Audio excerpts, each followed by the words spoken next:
888-848-1669. With me in studio is Gabby Jurgens. She's an advocate for military families, which she is one. She wants to change the law, and it seems logical.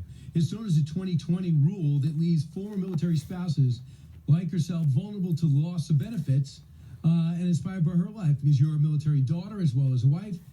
Gabby, you have founded Homefront Girl, a line of products that pays tribute to the other half of the brave military spouses and children who sacrifice so much while their spouses, dads, moms serve.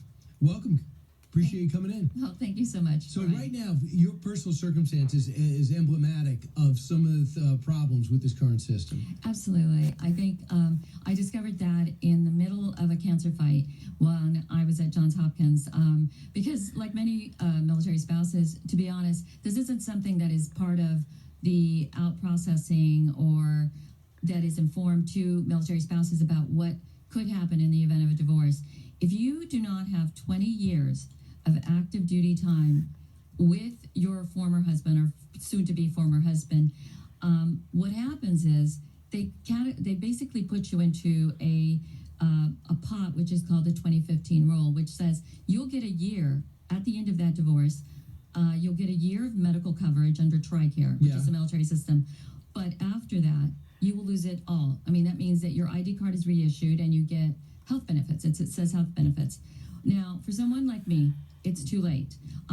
As I was fighting cancer, I went to the Senate Armed Services Committee and I met with one of the senior legislative aides along with my senator from Rhode Island. And we spoke for about an hour and I explained to them that I knew it was too late for me, but that this law was really tragic because if you do have 20 years with your former husband and you go through the divorce, and I know many, many wives that have that, and I'm very happy for them that they don't have that fear. But there's a lot of us out here that, as the military calls us, combat multipliers. We served one day, we're considered extraordinarily important to the mission. And then when life changes and you find yourself in a divorce, and you discover that you're missing 2.5 weeks, or you're missing a year, or you're missing one day, that it is gone. So what would you say the good threshold would be? I think that the good threshold, I actually had a very good conversation with a friend who is also a veteran of the Judge Advocate Corps, and we were discussing this, and she brought up a very good point, because I understand fiscally how they look at all of this, but I think that for retirees, $500 is an amount that TRICARE costs.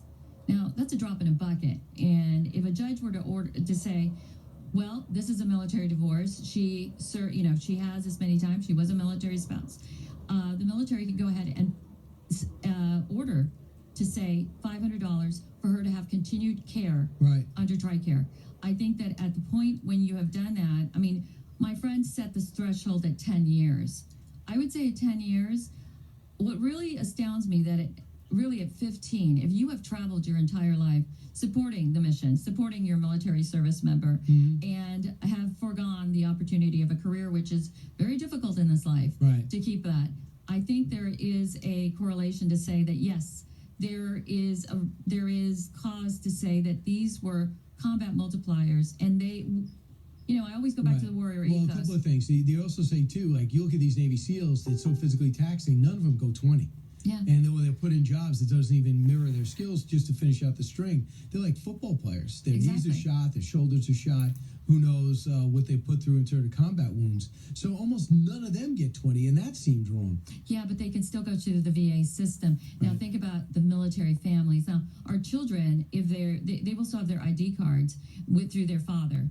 But the spouse, okay, this is where it becomes, if you've done this for 19 years, okay, because the threshold is 20, if you've done this for 19 years, you will lose access to a community that you've been a part of. Yeah. And that the military has said, we couldn't have done this job without the fact that we have these incredible military families, but somehow, in a divorce, you cease to somehow be a part of that military family. If people are listening to this story and they agree with you, or they actually are experiencing the same thing, where do they go? Right now, I am going to be starting a petition on change.org. I am trying to work with Senator Shelby's office. I've reached out to them, as well as Senator Rick Scott's office, and hoping to enlist their help. I'm hoping as well to enlist the help of the second lady, Mrs. Pence, because she has taken it as a cause that she's been very outspoken about helping military spouses. And where do they go? Right now, go to Gabby at homefrontgirl.com and let me know your story. And I will do my level best to, I can certainly use their help. This is something that will no longer help me. It's too late for me, okay? But I grew up in a life where I believe that the warrior ethos, you leave no one behind. This leaves too many behind. Is TRICARE a That's lot all right. better than the VA system, though, right? Absolutely. And they should find a way to have TRICARE extended, especially. So Yeah. VA is good, and they're trying to get better, but TRICARE is gold. Yeah. Right. Thanks so much. Gabby Jurgens, I appreciate it. An advocate for military families. Go to @HomefrontGirl to find out more. Go to briankilme.com/tour to find out where to see me in July as well as August. That is also historically based and very patriotic. Thanks for listening.